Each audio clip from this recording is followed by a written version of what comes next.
ဒီနေ့ကမိုးတွေရွာနေတော့ဘေးကလည်းပြက်မှောင်နေပါတယ်နေ့ကတော့မကောင်းတော့မပြတော့ဘူးကြလိုက်ပါမယ်ငါးဟင်းတစ်ခုလားစားကြပါဦးလို့စားကြပါဦးပေါ့ဒီမကောင်းလဲလာစားပါ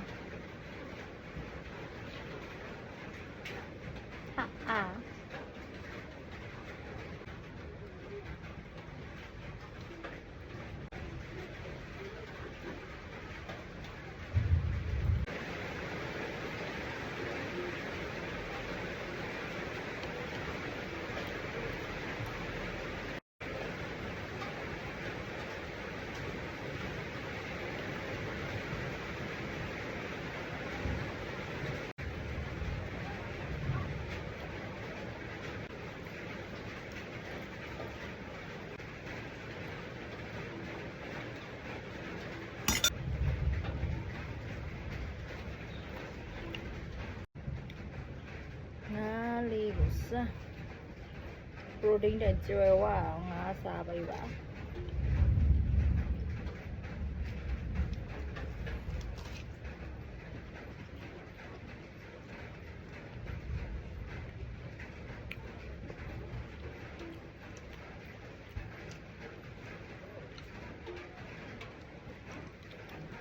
ညပရိုတင်းတီတီ